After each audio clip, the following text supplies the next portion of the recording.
The previous basket is under review.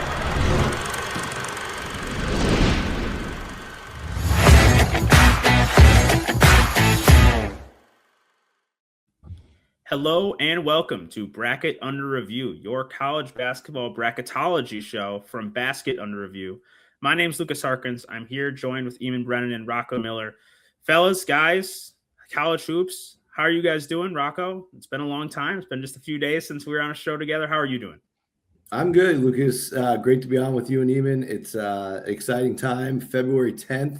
We're only about 36-ish days, if my math's right, till Selection Sunday. So 5 weeks from yesterday or from 2 days ago. I don't even know what day it is because they're all running together.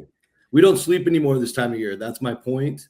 And I'm glad that we can all get on the same schedule because I know we're all very busy trying to track all these results, trying to re-examine the data, and then get ready for another big day on Wednesday tomorrow. But otherwise, I'm doing great. This is the best. Eamonn, I'll throw it over to you. How are you doing? I'm doing great, man. Yeah, we're in the thick of it now. I'm writing Bubble Watch on my newsletter. I'm thinking about bubble teams and the larger bracket. Although I will say in this discussion, I'm going to lean on you guys for the top end of the bracket, the distinctions between the number 1, number 2, number 3 seeds, because the Bubble Watch is more of a I kind of discard those teams once they get locked in. I'm like, all right, whatever seed you end up being, I don't really care about you anymore. I got to focus on Santa Clara. Like, this is where the real action is at, down here at the bottom of the S curve. But no, I'm excited to talk some bracket stuff with you guys and talk about some teams and our opinions therein. So it's going to be a fun chat. Well, I've got 32 teams that don't play tonight that I can write for tomorrow's Bubble Watch, and I'm through 14 so far. So I still got some work to do tonight. Yes, you do. I've made it up through about the 10 seed lines. I got the rest of the bubble that hasn't played yet tonight, that is still playing tonight to still get through early morning tomorrow. But we will talk top of the bracket through bottom of the bracket as a warning before you guys get into the rest of the podcast, rest of the show. We are recording approximately 9:30, 9:45 Tuesday night. We've seen Purdue blow a 22-point lead, come back and manage to still win in overtime over Nebraska. We've seen Virginia win. We've seen Miami knock off in an upset fashion for them. So there are some results that we will discuss tonight. Some we won't discuss from tonight's game because they haven't completed.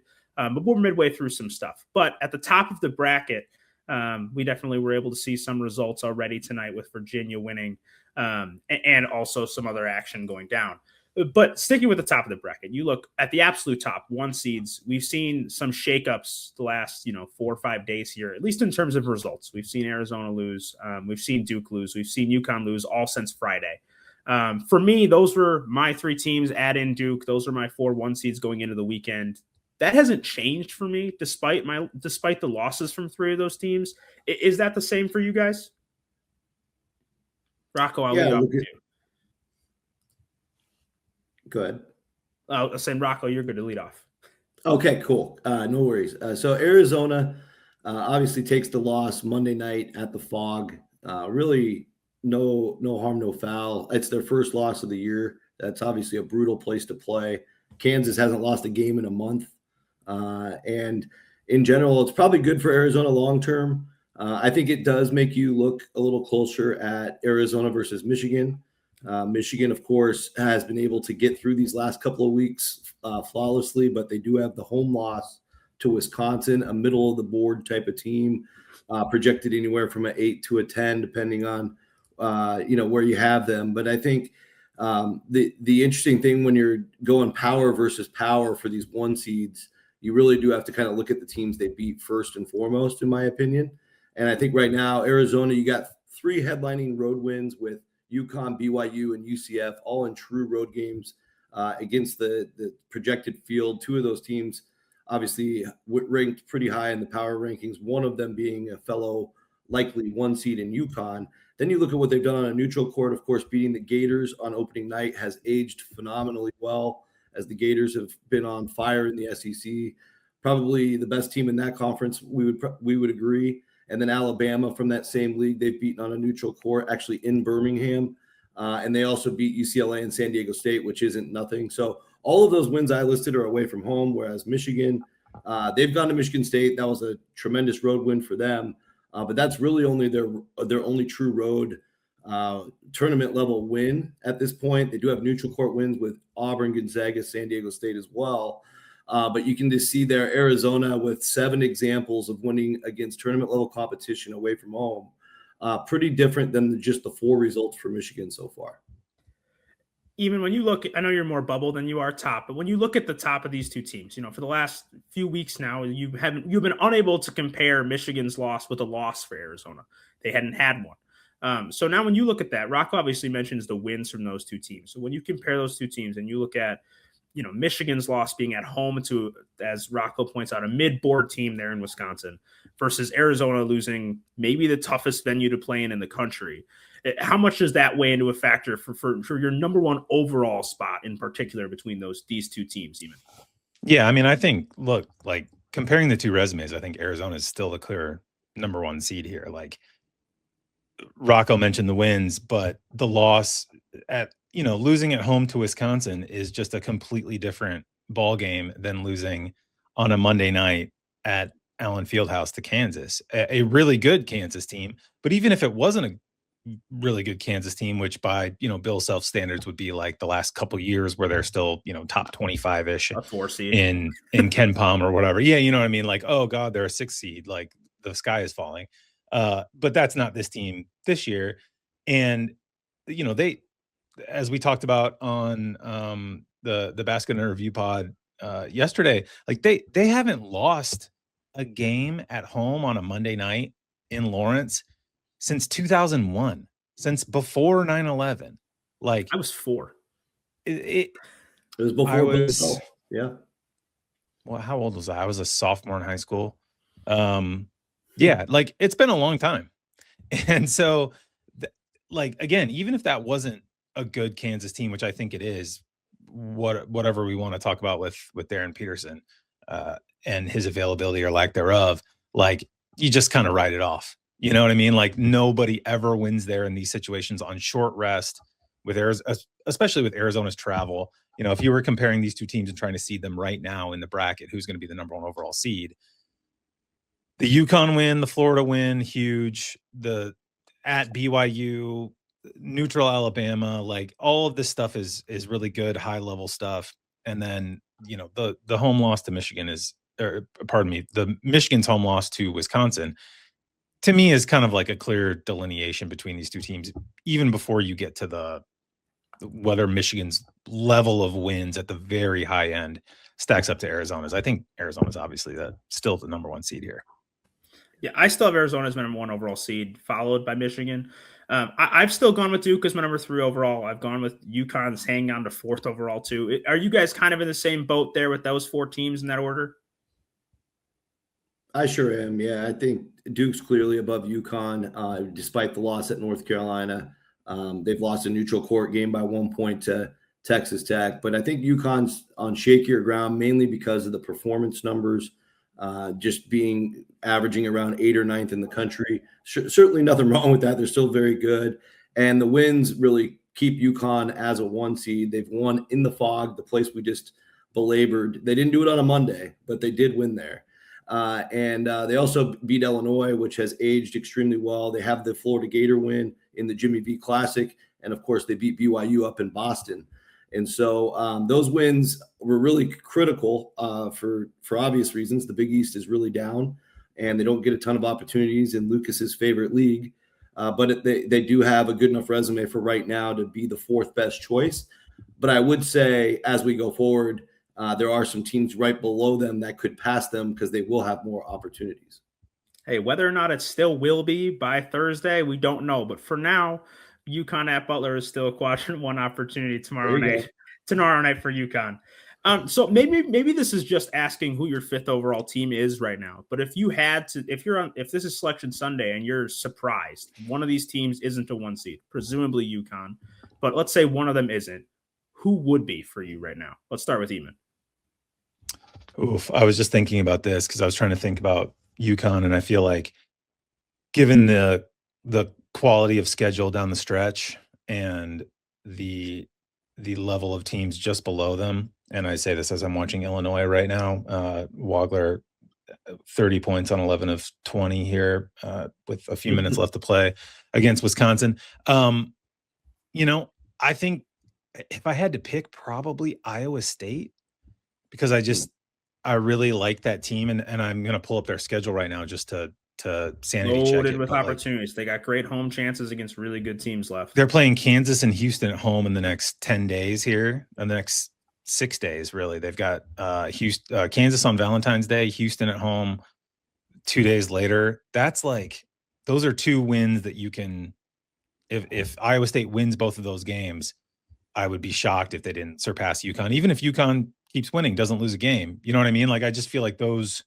would probably edge them above. And then I think Houston, I don't think Houston has the high level wins, which is kind of weird considering that, they're in the Big 12. But again, down the stretch here, they have huge opportunities. They've got the Iowa State game, as we just mentioned. They've got Arizona at home. They've got Kansas.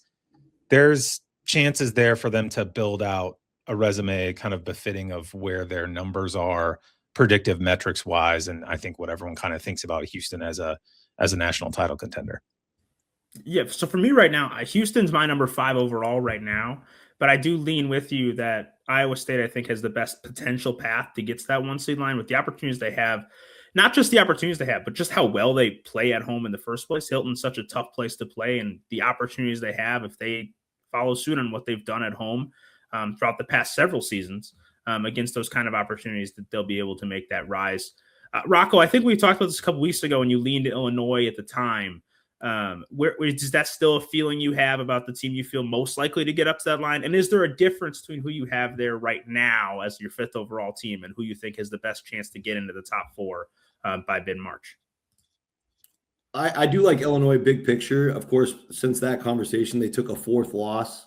And right now, everything is so elite at the top in these top 6 or 7 with only 2 losses or less, that's kind of the big barrier for now. But I do think with the backloaded schedules that you see in the Big 12, you see in the Big 10, even in the ACC and SEC as well, so much is going to get shaken up in the next 3 to 4 weeks that it's really hard to say. I do think Illinois is a team I trust to be a Final Four contender, potential national championship level team.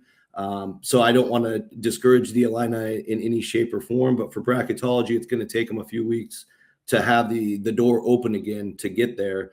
As it stands today, my 5th overall, like you, Lucas, is Houston. And in fact, Houston is outperforming UConn by every power number that is available to the committee. I think the biggest difference right now is they just don't have the resume level wins that UConn got in the non-league. But that's a team I'm looking at closely that will quickly change, much like the Iowa State opportunity to host Houston in a couple of Mondays. Actually, that's next Monday. It will also be an opportunity for Houston to get a powerful road win that I think would clearly put them not only in the mix with UConn, but probably above them, assuming the Cougars can handle Utah and Kansas State this week. But I also look at Houston as a team that's good enough to beat Arizona on their home floor. That's coming up after the Iowa State game. And they also, they get a road game at the Phog on a Monday. So we'll see if Bill Self's 40-0 Big Monday record will exist after Houston's visit. But I just think in general, Houston's pretty darn intimidating. They get better every week with these young guys. Mm-hmm. And them and Iowa State, for me, both went to Cincinnati. One of them handled Cincinnati, and one of them got their lunch eaten by Cincinnati. And I think that's the only thing holding me back on Iowa State. I don't really have full trust in the Cyclones to have a performance like that again. So moving a little bit down the seed list, but not too far, especially not too far with their play of late. With Kansas, Eamonn, you mentioned this a little bit earlier in the show with the Darren Peterson situation, and I'll parlay that into another situation that could play a factor in March, and that's Alabama with Charles Bediako. So as you look at those 2 teams, and obviously how the selection committee will potentially view them in a month, let's start with Rocco. How do you feel about maybe if those situations are different, which I think they probably are to a degree, but how the committee could look at, obviously that they've mentioned that, they'll view Alabama as the team that they have on Selection Sunday. They were 3-2 with Bediako. So is there really that big a difference? What's your feeling on how they'd approach Alabama and maybe to a lesser extent, Kansas with the availabilities that they've had from those 2 players? Yeah, I think the most important thing to do if you're trying to guess the committee, like the majority of us do, is to pay attention to the committee. If they make any statements or anything that seems a little unusual, that's going to be the most important clue. Otherwise, I think what we've seen in past years, as recently as last year, we had the big DeVries debacle at West Virginia, where they basically took all the games without him and graded West Virginia as such. You can do that for Alabama's remaining games. They have 8 to go before the SEC tournament. I'm looking at it right now. Mississippi, Mississippi State, South Carolina, and LSU. 4 of those 8 are against non-tournament teams. So if Alabama were to drop 1 or 2 of those games, they might clearly start demonstrating that they're not the team that they were either with Bediako or before. I think the other factor, too, that should be just as important is Latrell Wrightsell got a serious injury in that last game against Auburn. And if they're going without both of those guys, that's a big impact to their rotation, their lineup combinations.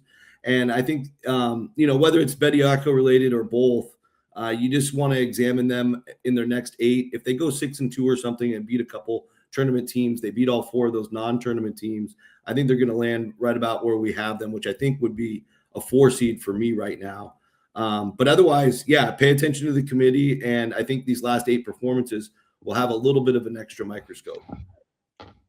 Even let's switch gears and talk Kansas. Let's say Darren Peterson plays more consistently down the stretch of this season. Does that change things for Kansas's outlook, or is it really just like, man, they're really, really freaking good regardless of if he plays, and it probably won't have any impact on where they'd be potentially seated? It's a fascinating question. I mean, look, I think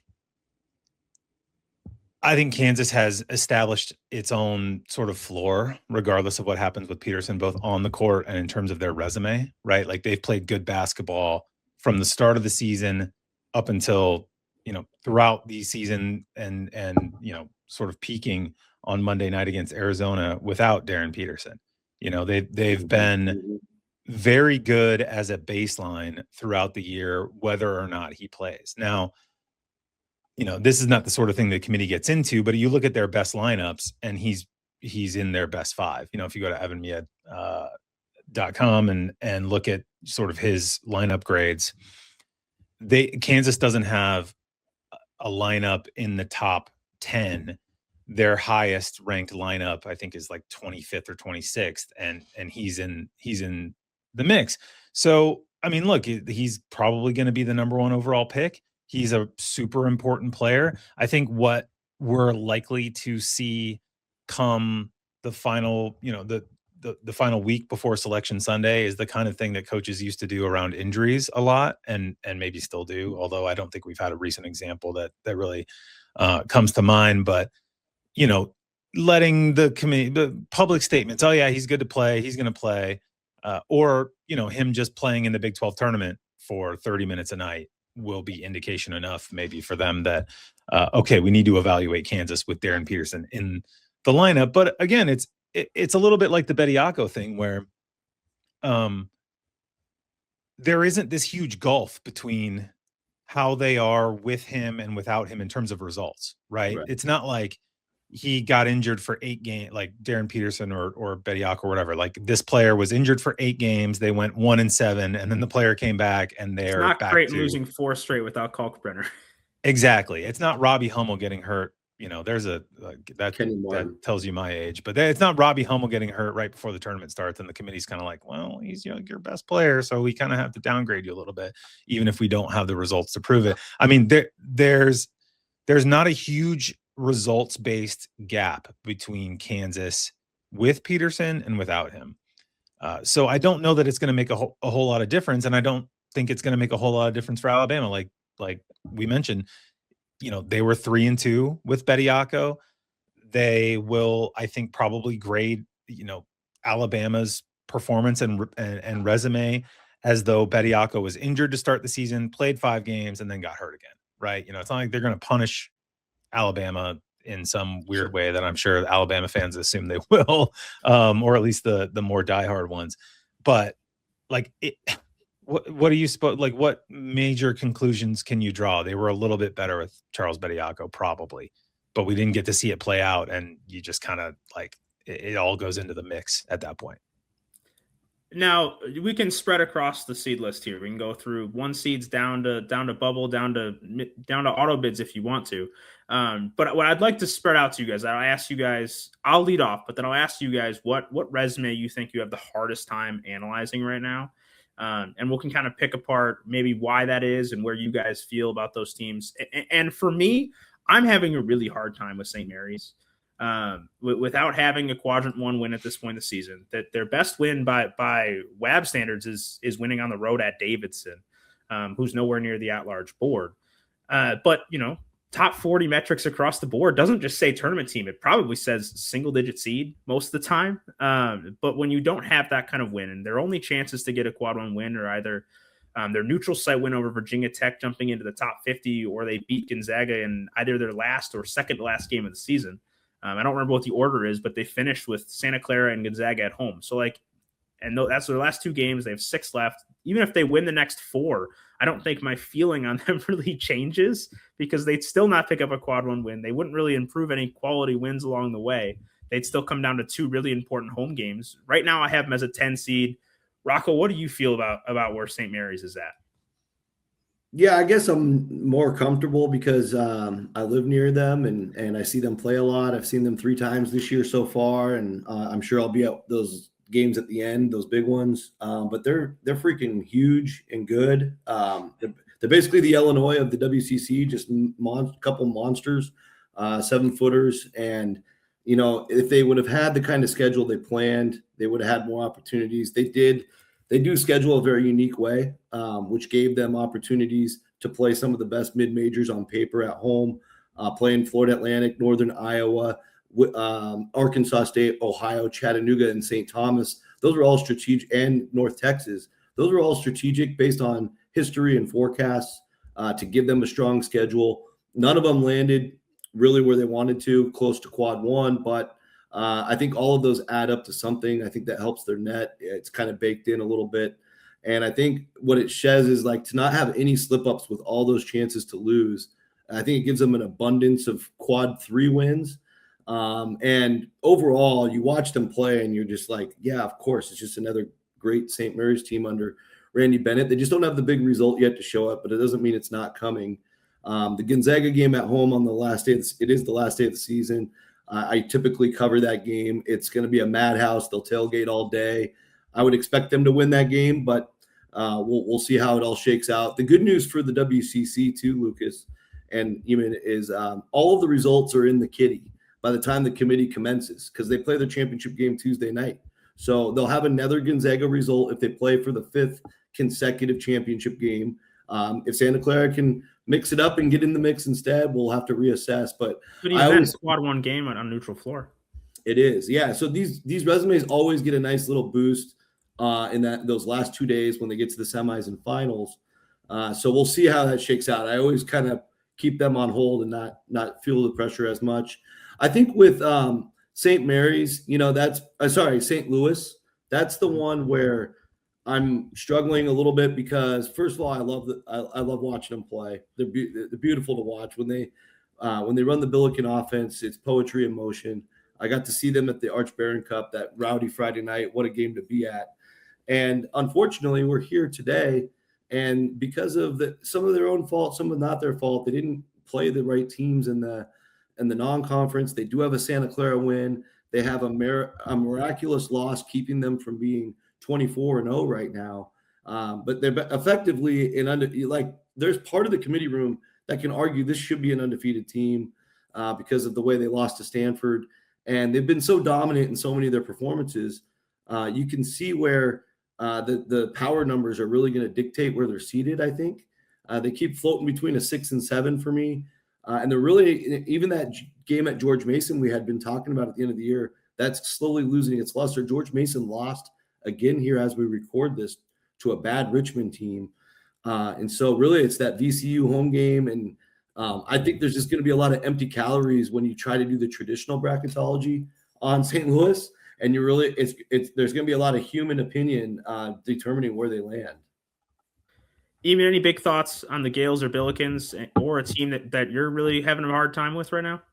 Yeah, no, I was just looking back through, because the thing with, going through Bubble Watch, I feel like I always kind of instinctually overlook, teams in mid-major leagues or in leagues where there are a lot of mid-major-ish quality teams. And the WCC is one of them, right?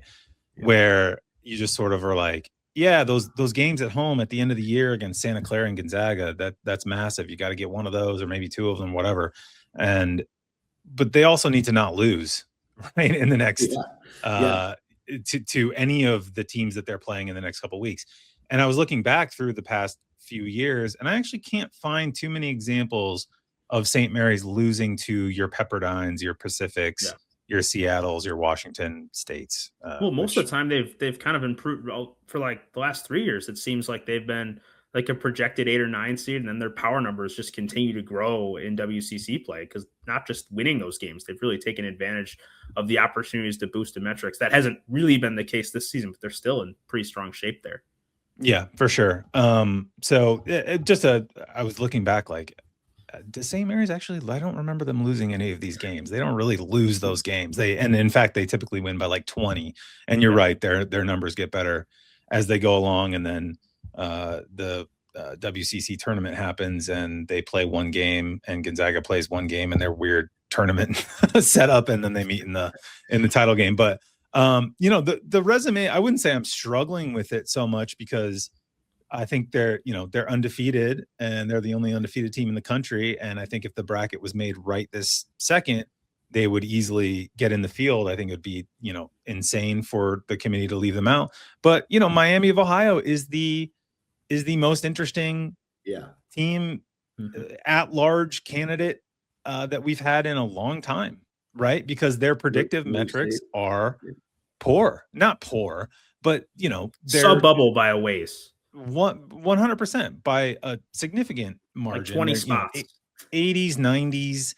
Like, this is not a team, if you just only ever looked at Ken Palm to, make up your mind, or Torvik or whatever, BPI you wouldn't even consider them a bubble team. But they're undefeated, and their results-based metrics, including their wins above bubble, are like really good. And I came into Bubble Watch this year kind of thinking like, Miami of Ohio, that's nice, but like, I'm sure their metrics are gonna be whatever. It's like, no, their nets in the 50s, their wins above bubbles in the 30s, all their records, their results metrics are in totally viable bubble territory, maybe even if they lose a game. Now, if they lose a couple games, it's probably not going to be a conversation, and they have to win the MAC tourney, and they're, you can make a strong case that they're not even the best team in the MAC this year on a performance basis. But I wouldn't make that argument. And I think it's interesting. I wrote about it, last week on my newsletter. I think about St. Louis as like an extension of the Indiana State team that didn't get in the tournament a couple of years ago, right? And that was a team that everybody loved. Everybody loved Robbie Avila. Everybody loved the Sycamores. They were a groundswell team that we have almost every year, where the college basketball diehards get behind this mid-major team that's clearly good. And the reason we think they're clearly good is because their predictive metrics demonstrate them to be good, right? Mm-hmm. And that's not the case with Miami this year. It's like the results. Their schedule's terrible. They have not beaten anybody good all year. But the way that wins above bubble works is it takes into the aggregate the fact that you haven't lost a game, and most teams lose games that are on the bubble and probably would have lost a game or two along the way, even against a really bad schedule. And so I think it's just kind of an interesting conversation, and will be increasingly interesting if Miami continues to win and gets to Champ Week with an undefeated record, or maybe even one loss, and we have to start having the real, like, serious at-large conversation. What if they lose in the tourney? Where is the committee going to land on a 1 or a 2 loss Miami?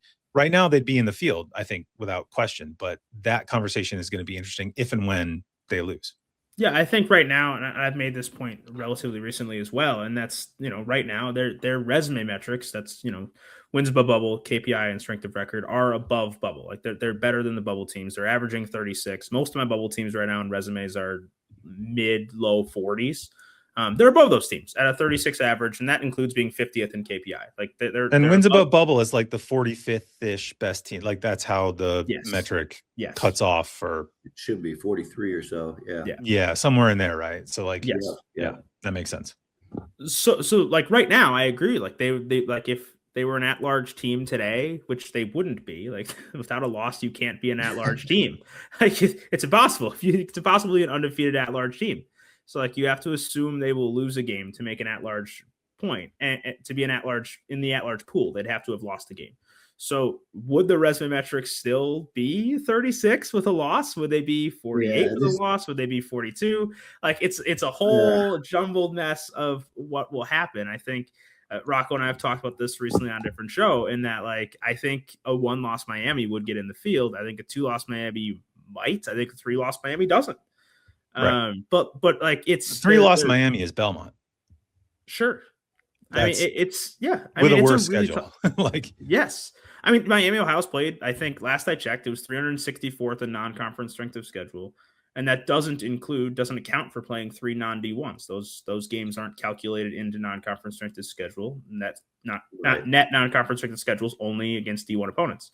They've played 2 games in the top 2 quadrants, both of which are quad 2. And That's they correct. beat Akron at home, and Akron's a good team, I think. And they won at Wright State. That's their other quad 2 win. Everything else is quad 3, and which makes they're 13-0 in quad 4, which makes it really tricky. And I think that they're a team that you'd almost love to see them in the tournament, not just because it would be a great story, but I think everyone knows it's a great story. Like it would be interesting to see them in the tournament, to see it would be their first game against a really quality opponent, like a tournament level opponent. It might be their first time playing such a team, and that would be our chance to learn who they are, and who knows, maybe there's a run there. Rocco, Redhawks, what you got? Yeah. Well, it's about an hour away from Oxford to Dayton, so wouldn't be that bad to throw them in Dayton. That would be electric, by the way. It would be electric. It'd be a hard. The Miami of Ohio fans will be out for that. Yes, their next game is actually against Ohio on Friday, and they've already sold it out. And I know there's a plan for the arena to be full 90 minutes before that actually happening against Northern Illinois and UMass. So the excitement they've generated, at least around the state of Ohio. One of the things we did for Basket Under Review to start the year was bold predictions. Mine was that only the MAC champion would represent the entire state in March Madness this year. And so far, Cincinnati made me look smart. Dayton made me look smart. We're waiting for Ohio State. But yeah, I think if Miami, Ohio doesn't win the MAC tournament, it's probably going to be another team from the state. But overall, I'm with you guys. I think a lot of that metric stuff matters so much more now, because it's right there in their face on the team sheet these days.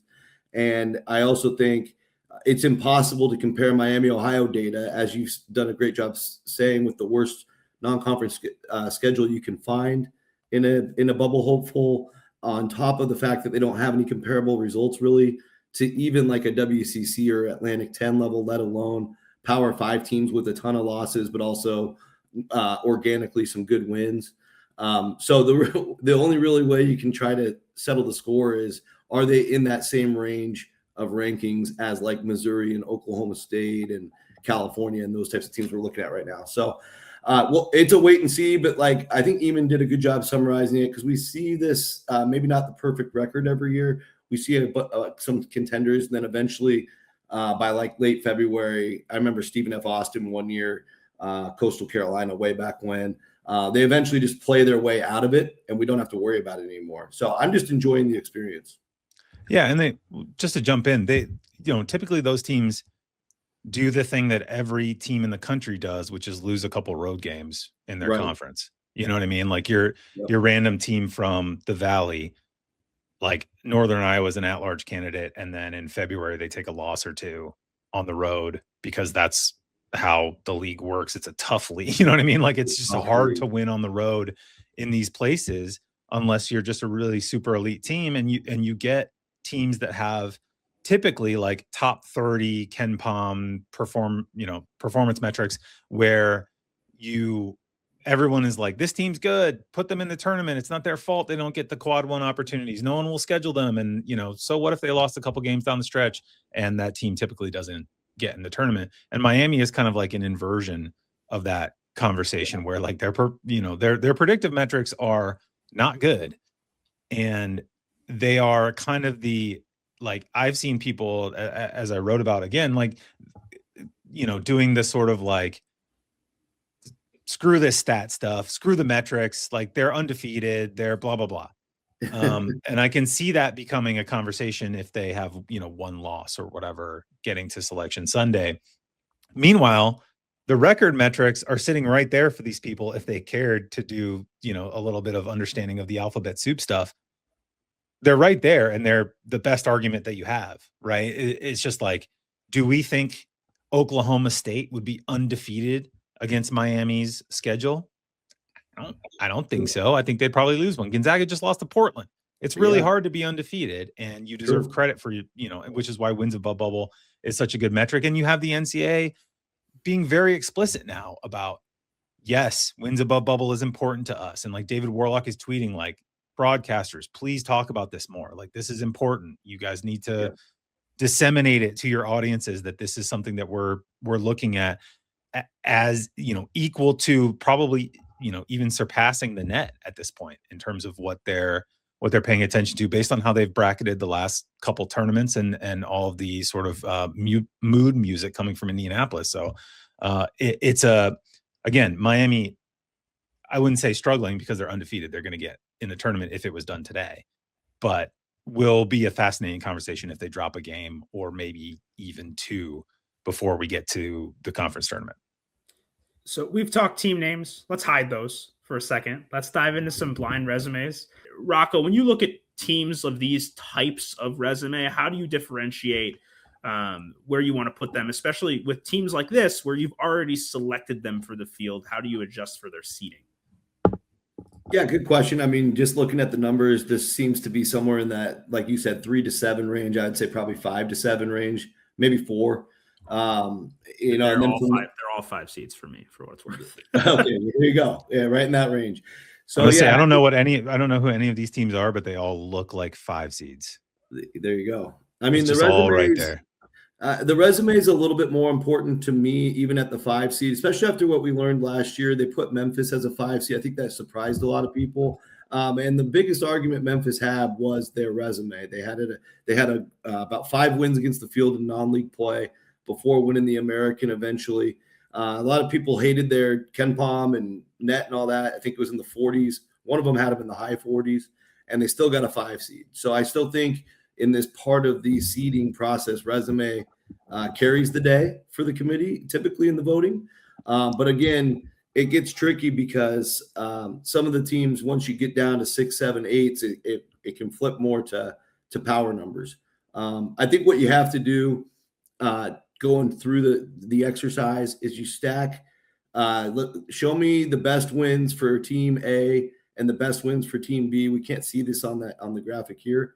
But then you start separating as you go through each column. Eventually, you will get to this part where you see Q1 plus 2 plus 3, and that can start making it a little easier, especially if they have an out of bounds loss. I think if you're this high up, anything quad 3 or worse is out of bounds. Like St. John's, for example, has a home Providence loss falling in quad 3. That would be an example of that. So, hey, what do you know? I think that's the best way to go about it. Then it just depends on the week and the day, but sometimes when I get into like the 7, 8, 9 mush, then maybe I might lean more power numbers because you're putting a little bit more of a danger factor. And that's where I know we won't be seeing Louisville on this screen, but Louisville is very interesting because their resume is not anybody's favorite, but they are a top 15 performing team. We saw them blitz NC State. For example, they've done that to a few tournament level teams. And so those can be the hardest teams to seed. Oh, we lost you. Sorry, my bad. As you kind of get into this, you already mentioned, we've seen the teams revealed here, but you've already mentioned St. John's. You hit that on the head. Team A, St. John's. Team A, Tennessee. Team B, Tennessee, obviously doesn't have quite the same, quality record, but does have quadrant 1 record, but has elite wins. Of those quadrant 1 wins, they're really, really strong wins. Their quality metrics are really good. North Carolina, I picked these teams out before I knew when we were exactly going to record. North Carolina has since lost to Miami, so they would probably fall off of that projected 5 seed line. But maybe that's to this point of like where, when you look at metrics, as things draw closer to Selection Sunday, you'd assume that, the predictives like KenPom and BPI would start to match more evenly with their wins above bubble. Doesn't always work out that way, but the more results you get, the more likely things are going to match your predictives with your results. And maybe that's the case with North Carolina, suffering a loss that maybe their quality metrics would indicate, or predicted metrics like KenPom, that 27.7 average would indicate is more likely a loss than their resume metrics would say. Eamonn, when you look at these 3 teams, anything really stand out once the names are attached to it that you look at? I can't. Yeah, I mean, I think in terms of just quality on the floor, St. John's continues to vex me greatly, because I think Friday night, if you watched that game against UConn, you saw the platonic ideal of what this St. John's team can be. Still flawed, roster build still a little imbalanced, needs a little bit more creativity and shooting, but playing super hard, defending super well, very physical, getting calls, as Dan Hurley mentioned in his post game, and was certainly concerned with throughout the game. By the way, we have some breaking news. Wisconsin just beat Illinois in Champaign, which is a huge win for them in terms of the bubble. But yeah, I mean, look, I think would we downgrade Carolina losing at Miami off the 5 line?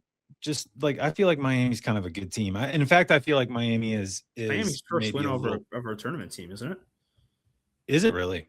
I mean, I believe you. I just don't know. It is. It is. Yes. Okay, there you go.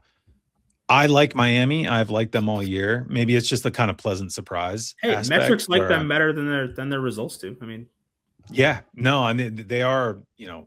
If you take a metrics average, which I have a spreadsheet where I just low 40s factor it in. Yeah, they're higher than you'd think in terms of their performances, but I don't know if I necessarily downgrade Carolina based on a road loss a couple days after a buzzer beating win at Duke. I downgraded actually probably more associated with Louisville's domination of NC State than it is Carolina losing. Those are the teams I had back to back on my board coming into today. So it's probably more of a, to the point of the predictive metrics. It's going to become probably, with North Carolina losing, wouldn't surprise me if their predicted metrics drop towards 30. And at that point, there's almost a 17 spot difference, I think, in those metrics. So I would probably lean Louisville when I go look at the updated numbers tomorrow. But for now, I mean, these are 3 teams that I had back to back on my board coming into today. Did you guys hear Will Wade after the Louisville loss? It was pretty funny. I don't know what he's referring to. He's worth listening to after every game, to be honest. He said, look, it's just one game. It's one loss. It probably should count for 3 losses, but it doesn't. It only counts for 1. Well, I believe I already wrote my NC State part of Bubble Watch earlier today, and my first sentence is 41-point loss at Louisville puts a damper on the hype train, but it is one result of 25. Yeah, exactly. That is all it is. Although Will, it maybe should count for 3 losses. He's probably right. The thing is NC State's done that to other teams. So they kind of balanced themselves out with that. Now they're about where they should be when it comes to KenPom and all that. Moving forward, they completely demolished a few teams. Moving forward on blind resumes, we'll slide down towards the bubble, though perhaps hinting here, perhaps one of these teams might not be as close to the bubble as they were entering the day. We're looking at that being the Miami Hurricanes as at the top spot. And the reason I picked these teams is just because of how, they have, unlike the last 3 teams we discussed, with had very different types of metrics. Miami, Santa Clara, and Missouri, all with actually, pretty similar. Their metrics tell their story. Like, especially, Miami will probably have an evener, up towards the better part of the 40s after beating North Carolina tonight. But then you're going to see, Santa Clara is going to be pretty rock solid. They look like they're the 41st, 42nd best team in the country. Missouri looking around 48. But Missouri obviously has some really, really top end wins to their name, which Miami and Santa Clara don't necessarily. I have all 3 of these teams currently on the right side of the cut line, barely, though Miami will probably boost up a little bit for having beaten North Carolina since then. But how have you viewed these teams right now when you go through your bubble watch? Even what do you feel about these teams in particular? Yeah, I mean, I think Missouri specifically is a team that hurt itself very badly scheduling in the non-conference, because it was the classic mistake that I think most coaches try to avoid. And like, again, it's not a perfect science, as Rocco was talking about earlier. Like you try to schedule teams that you think are going to be in a certain range of outcomes, and it doesn't happen, and you just kind of get unlucky. In Missouri's case, the schedule is just like a bunch of terrible teams, and then the required game against Kansas, the required game against Illinois, and a road trip to Notre Dame. And that was pretty much it, that of team like quality opponents that they played in the non-conference. And that, I think, in the scheduling itself, and then the lack of results against those three teams. Obviously they lost to Notre Dame and lost to Illinois and Kansas, as you do, has put them in a position where not only do they, have they had to make up ground in the SEC, and they've done fairly good work to do so, and it's a talented team, and I think Dennis Gates is a good coach, but they you see it in the net number. Like the baked in sort of metric stuff does not like Missouri as much as it should, because their non-conference wins were so poor, and so they are fighting an uphill battle to me. And not like, yeah, maybe they're like in the Texas, Santa Clara, San Diego State, New Mexico-ish, like, it's too early to pick them, but you can put them all in kind of that same jumble right now in terms of, teams along the cut line. And I don't think Missouri should necessarily have to be there. I just think that they, shot themselves in the foot by scheduling so poorly early in the year. Rocco, I'm sure you've seen Santa Clara probably more than the other two teams on this board, but their numbers across the board have kind of become almost, as I was going through my bracket this morning, like when you look at that, when you get down to these teams, as Eamonn mentioned, you look at, a Texas, a New Mexico, a San Diego State, there's a bunch of teams in this, 10 seed, the first 8 teams out right now, that when you just like put all those teams together on a board and you say, let me pick the least offensive of these resumes, it often ends up to be like Santa Clara to me. Like there's really nothing about it that I'm like really upset about. Like they don't have like a lot of quality wins, but they've won 25% of their quadrant 1 games. So it's not horrible. They have obviously the quadrant 4 loss, which is the, like, that's the, you can pick that out as the like reason for exclusion. But metrics wise, their resume metrics say they're probably a tournament team, and so do their quality metrics. Where are you on them, and how has maybe your opinion on Miami changed since these numbers, with the win over the Tar Heels? Yeah, well, first of all, Santa Clara, very familiar. I've been on the broadcast for a couple of their games in Santa Cruz. Obviously, one of those was the tragic loss to the Ramblers of Loyola Chicago. But also, seeing them as an analyst as well, and I'll be there this Saturday for the Gonzaga showdown. I think it's the deepest team that Coach Sendek's had there. They've been very very strong when they're healthy.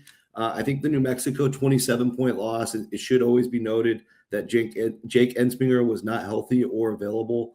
Obviously, they if they had him, it doesn't mean they would have won. You would imagine it would be a lot closer game than that. But I think when they're full strength, only losing by 1 point to St. Louis is actually important, in my opinion. I think if you get down to a bubble debate in the actual committee room, these things go under the microscope big time. And the final scores of each of these games are listed on the team sheet. The St. Louis game was a 50-50 game at the very end. Could have easily been a Bronco win. I think if they had that win, you'd be looking at the resume quite a bit differently.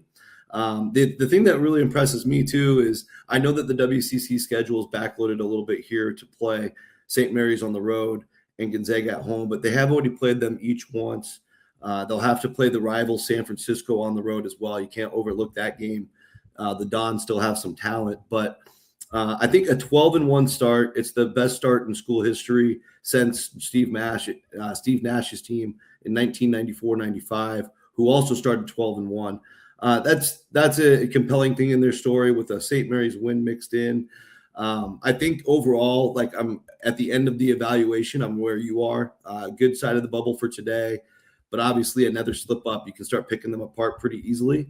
I think between those Gonzaga, St. Mary's last 2 games on the regular season, you'd need to probably see them split those 2 with no slip ups, or win them both, and then you can take a slip up. So we'll see how it plays out. But I think they're very much deserving. That they certainly passed blah blah blah eye test, if you guys believe in that. And they really put it on teams. Like last week, Pacific's the hottest team in the WCC that nobody knows about. Played tremendous defense. They have a top 5 defensive rebounding team in the nation. And Santa Clara went toe to toe on their home floor and beat them by 15. Not going to impress a lot of people on the team sheet, but given the time and place they played that game, I was really impressed by that. They went down to Loyola Marymount, won by 30 on the road. You saw what they did to Xavier at the start of the season. They were up by 40 in that game, only won by 19. I kind of wish they won by 40, but you guys get it. Like, I think it's a quality team and definitely worthy of consideration. I have a question real quick. How the hell did they lose to Loyola? What happened? You said you were there. Were you calling the game, or were you just I was calling the game? Yeah, I was on the broadcast. Good old Flow Sports. I'll hands up here. Yeah. This is the result and a game that I missed and have not revisited since. I just look at it on their team sheet. I'm like, I don't actually think it's going to matter to the committee that much, because teams have these random kind of terrible losses, and I feel like the committee kind of writes them off. This is just anecdotal. I don't have any data to back this up. I think I would guess if you looked back over the last like 5-10 years, there'd be a fair number of quad 4 totally terrible 2-point losses that get a little overlooked and maybe get over-indexed in these kinds of discussions. But my question really is, how the hell did they lose that game? Yeah, I mean, well, for one day, Loyola Chicago played like we thought they would be this year when we actually scheduled the game.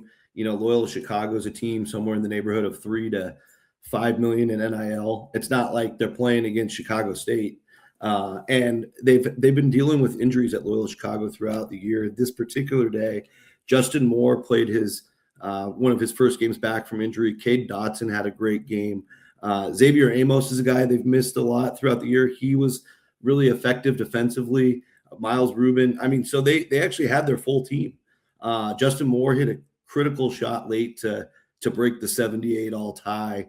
And Loyola Chicago honestly just put together a full 40 minutes. Santa Clara had a few segments where they tweak a couple things here or there. They probably could have stopped the bleeding a little sooner. They were trailing most of the game. So they were in catch-up mode throughout. And still pretty shocking to look back on, because I think if they played 25 times, Santa Clara might go 24-1. But that day, Loyola Chicago actually went out and just flat out beat them.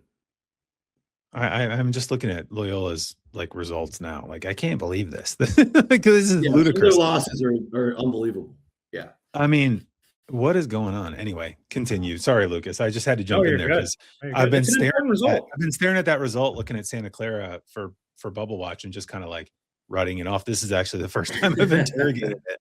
And that Rocco called the game is like a perfect time to talk to someone who was actually there, who was like, can provide some color, because first of all, I just can't believe Loyola is this bad. This is crazy. But also, and like I was kind of saying, like, I do feel like these kind of games, this might be worthy of further investigation. Just like, does the committee really care if you have a overall pretty sound resume, but you've got this one terrible loss? Like, like how much does that really factor in? Would be interesting to look at. It doesn't bother me about Santa Clara. I don't know whether it would bother the committee. Yeah, I'd say it is baked into the numbers they see, for one, and for two. On the downside, though, they are the only team in the net top 50 with a quad 4 loss right now. So that's kind of, to my point of like their inoffensive resume. It's the thing that you can point out as we'll exclude you for this reason. Right. But as we discuss more blind resumes here, I got one more set to go through for you guys. Another one on the bubble, and unlike the last one, which kind of had a little bit more like teams with similar resumes across the board, or similar metrics across the board, these are all over the place. I mean, this is a 30 spot swing in net from team A to team C. Team A with significantly better predictive metrics than their resume, but really quality wins at the top. And you look at the other two teams here with. Hold on, is B Oklahoma State? I believe. Oh, yeah. damn, no, I got it wrong. Or it's Team C. This is like Jeopardy all over. Oh, there we go. I forgot where I put it in order, but I knew it's in there. So yes, one of these teams is still actively playing right now. But as you kind of look at these resumes as they are, take the team name out of it. How do you, Rocco? Let's start with you. How do you even compare a team like Texas with its swing in resume versus predictive metrics versus a team like Cal and Oklahoma State with their polar opposites, even to a larger degree, swing in their metrics? Yeah, well, first of all, Texas, I'm not a fan of teams under 500 in the 1 through 3 category there.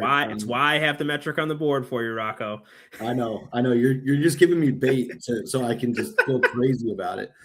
But the purpose of the work I've done for however many years has been going on. It's crazy how many years we've been doing this. But the purpose is for me to give you my accurate thinking of what the committee's thinking. And now that we've seen the committee put a 10-13 1 through 3 Texas team in last year. Was that Texas? 10-13, yes. No, that was Texas, right? That was Texas again. It was Texas. It just has to still be Texas this year. It's almost stabbing you again. Well, that's why that it's Texas again.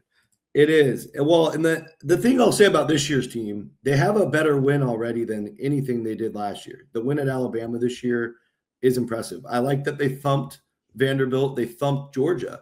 Like they've put some performances together that are like, okay, this team is pretty dangerous. I know they played well in spots last year, but they also lost 7 home games.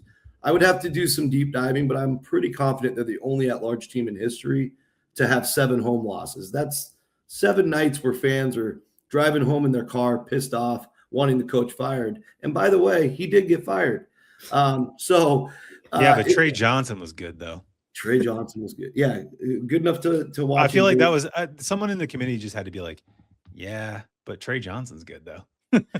Man, but some of those teams they left out had good players too. It's true. Yeah, the West Virginia thing was the most egregious last year. Like it just. Yeah, shocking. and I mean, I was on Team UC Irvine. I think I was alone on an island, but it was the most road wins in the country meant a lot to me and didn't mean a lot to the committee, and that's all that matters. So with this precedent now in place, Lucas, long answer short, this Texas team is more impressive than last year. And as long as they're somewhere around 500, I guess this is close enough. I put them back in this morning as a 10 seed. Once they're selected as one of the 37 at-larges, their power numbers, it's pretty easy to move them above the Dayton line. And that's where they landed for me. I think with Cal, it's an interesting resume. That performance against Clemson the other day was pretty poor for a home game. I mean, Clemson's got a great defense, but to get crippled like that against an East Coast team, you can't lose by 22 at home and think you look like a tournament team. That hurt. I know they have the North Carolina home win. Now Miami matches them there. I know they won at Miami. So again, Cal's best friend is Miami. If they can both stay on the bubble next to each other, they might get that college football playoff committee thing. Like, well, if they're head to head, we got to give the team. It's the only time they're going to play each other. We got to give it to the team that won the game. But that might be their best defense right now. They can get that with UCLA too, right? And they can get that with UCLA. So it's a very interesting time for Cal. But the way their performance worries me so much that they might be off the bubble within a couple weeks and it won't matter. And then with Oklahoma State, great home win over BYU. They have a very interesting roster. They were a surprise last 4 out type bubble team for my preseason bracket. So I'm feeling proud that I was sort of right so far. But they do have a weaker schedule in the Big 12. Them and UCF got dealt, I think, the weakest strength of schedule in the league. And I think that can help them hang on. They just need another quality win or two. They got to beat a couple people on the road. We'll see how they do tonight, but I think they do have a real shot to stay in the race here. Eamonn, you've been doing this for a long time, and when you see, it's so easy to look at what resumes look like in mid-March. It's Selection Sunday.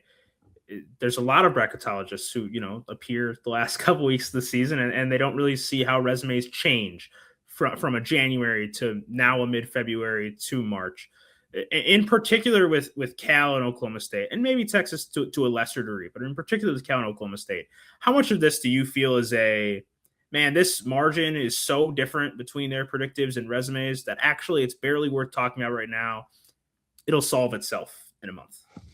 No, yeah, I think so. I mean, I'll be really interested to see, particularly Oklahoma State, if the numbers start to converge a little bit more, because their predictive metrics surprise me a little bit, and I have their team sheet up right now. Like, I envision them in like the mid 50s range, which is where KenPom kind of has them, but BPI has them at 72. Torvik has them at 71. The net is not flattering, and if I was an Oklahoma State fan, I'd be rooting for Texas A&M, because that, other than the BYU win, is the best win on the board here. I guess maybe UCF, but they're both home wins against teams that are in the 8, 9, 10-ish seed range, right? And so I'd be cheering for Buckyball the whole way to help boost some of the the quality metrics here. And I think like Oklahoma State, a little bit like Texas A&M, actually, the team they beat. You look at the schedule and you see a coach maybe not thinking we need to schedule with the tournament in mind. Like, hey, well, if we get close, that's great. But like, it's not like the most idealized schedule, right? Like, they played Grand Canyon, they played Oklahoma. Northwestern is a little bit down this year relative to their usual standard, at least in terms of metrics. They're usually like 20 points higher than they are right now in terms of net rating. But like,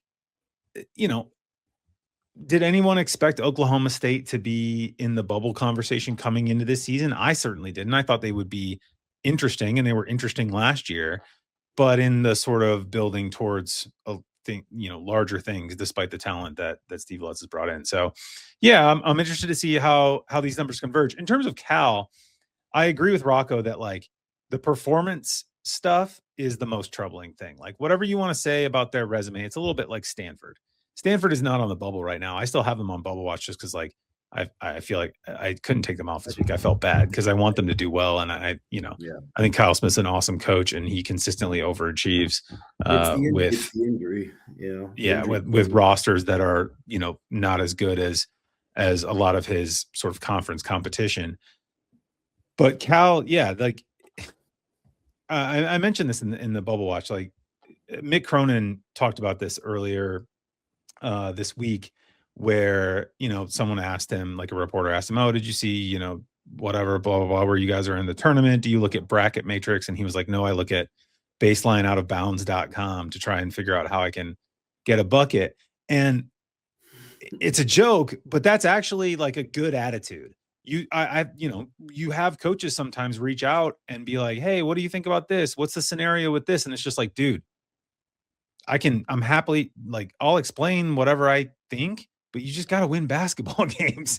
And that's kind of where both of those teams are, particularly Cal, where I'm just kind of like, yeah, like you're here, you're in the mix, but if things don't turn around a little bit after the Clemson game, we won't have this conversation for much longer.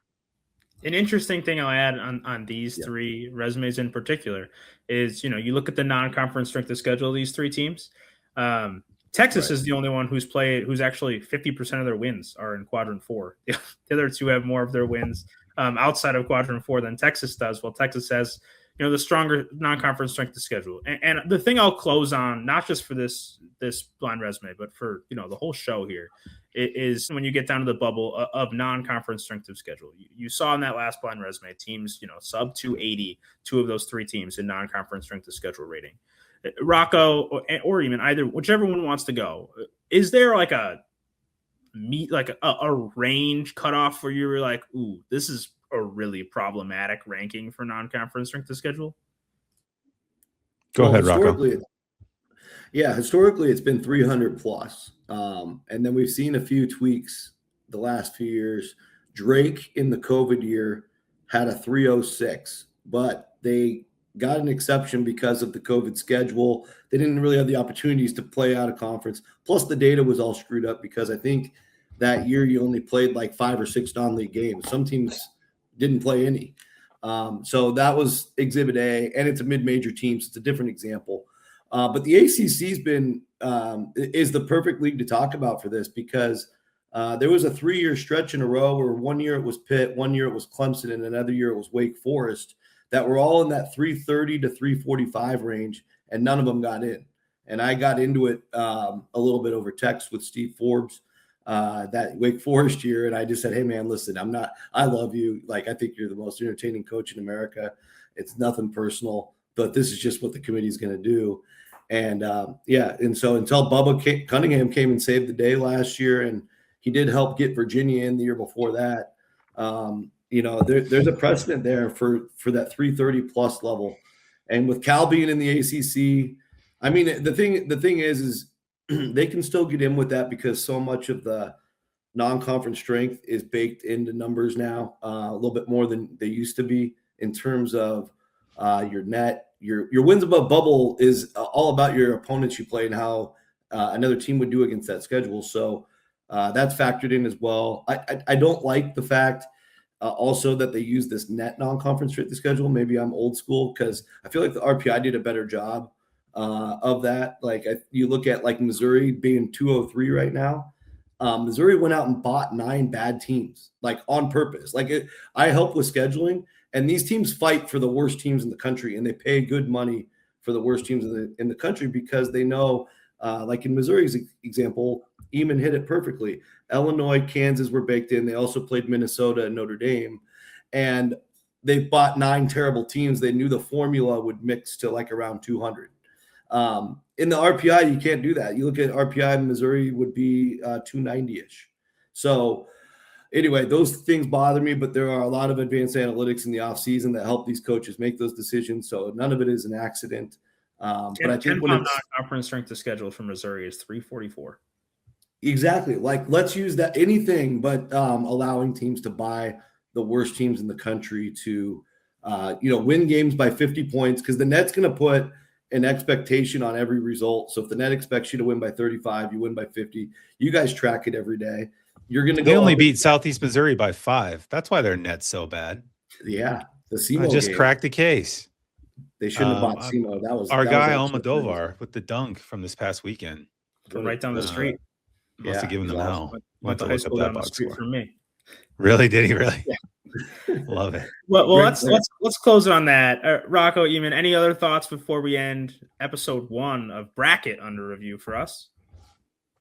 I mean, that's it for me. I love that we're doing this. It's great to talk with you guys about it, and there's tons to discover still, I think.